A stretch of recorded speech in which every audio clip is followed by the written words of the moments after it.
小朋友，又到咗星期六啦。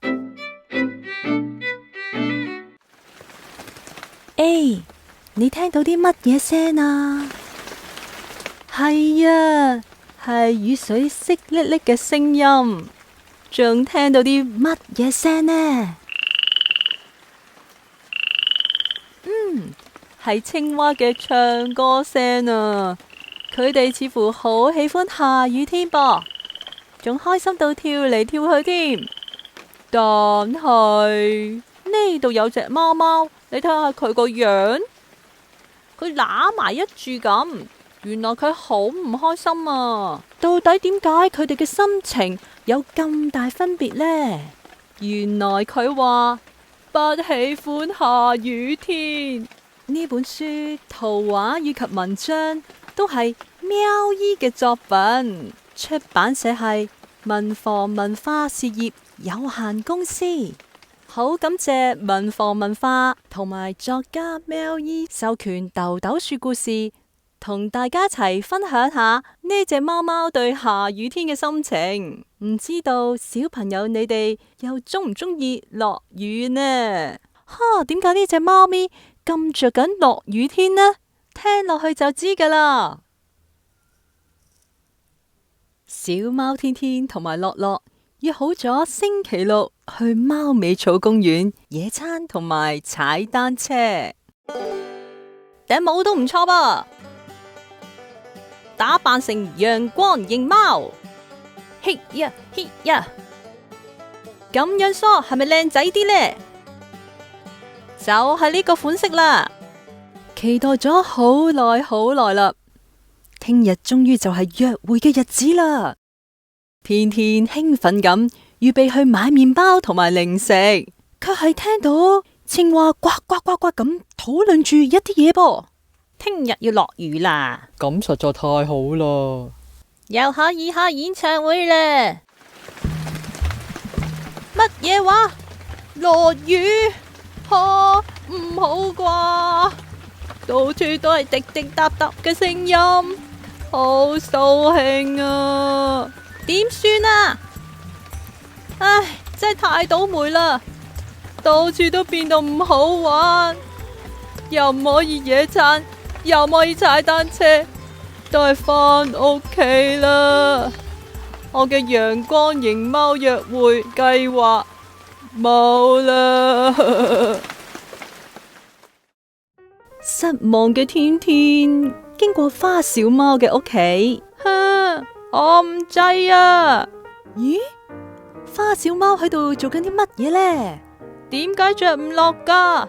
之前明明都仲可以噶喎。原來花小貓嘅雨靴着唔入啦！我唔理啊，我一定要着入去，着入去啊！你呢隻臭雨靴喺度欺負我，仲喺度發脾氣添。貓媽媽走過嚟就講啦：雨靴着唔到啊，就代表咗花小貓長大咗啦嘛。你都諗下有啲乜嘢好處啦？係噃，咁就可以買新雨靴啦。咁我哋就一齊行街買雨靴啦。好嘢，萬歲！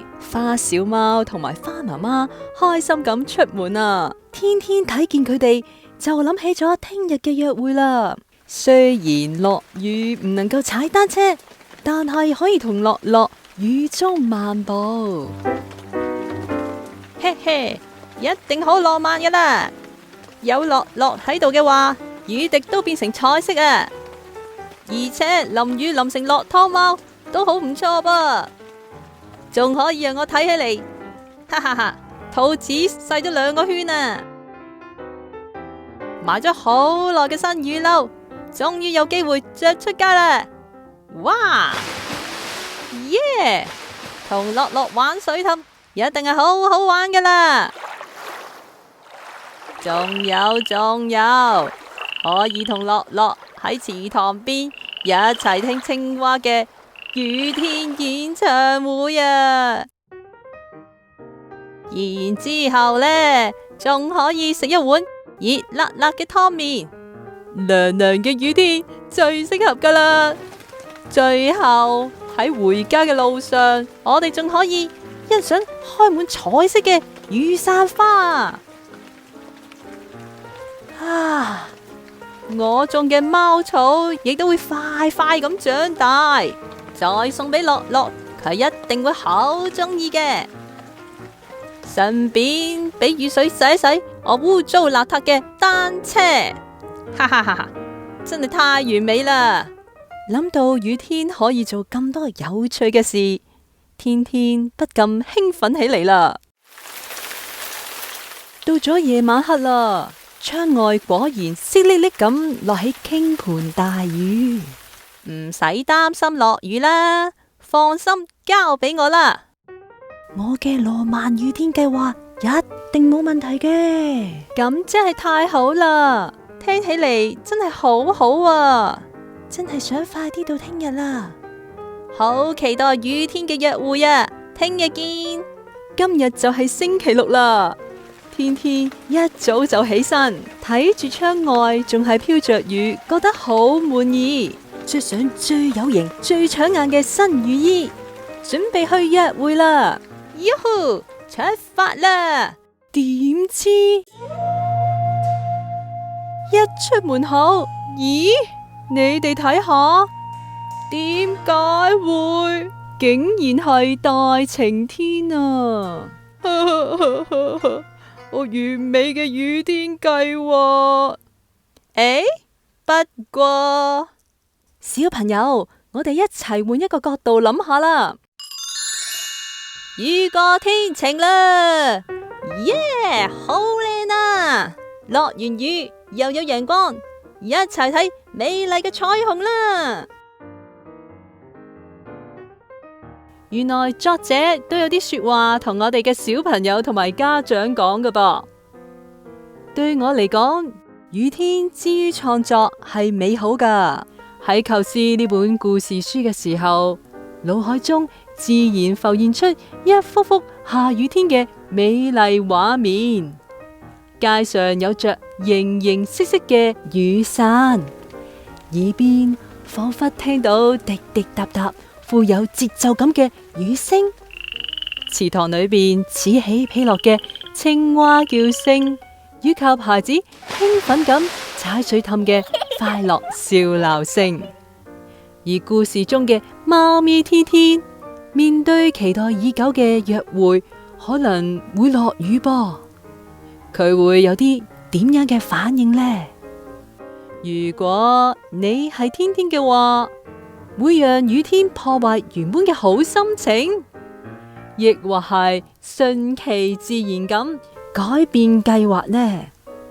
希望親子共讀嘅時候，能夠藉由呢一個故事引導孩子去睇事情嘅光明面，培養喺生活不如意時轉移壞情緒嘅能力，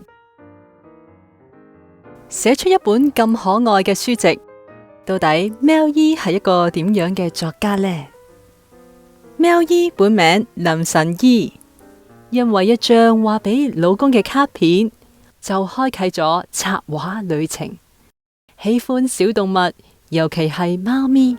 自從養咗愛貓喵喵，開始創作一系列有關貓咪嘅作品，成立插畫品牌 Dreamful Cat 愛作夢的貓，曾獲得中華區插畫獎最佳品牌插畫銅獎，與唐立淇合作《新月奇緣卓力》，並著有金鐘劇《我可能不會愛你》紀念繪本等。從小喜歡畫插畫，而家亦都開始咗寫故事啦。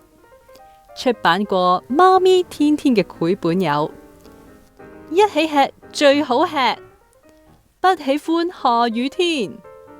Facebook 粉絲專頁就係喵姨畫畫圖啦。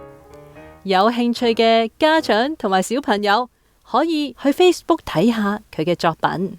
各位小朋友，今日嘅故事就講到呢度啦，拜拜。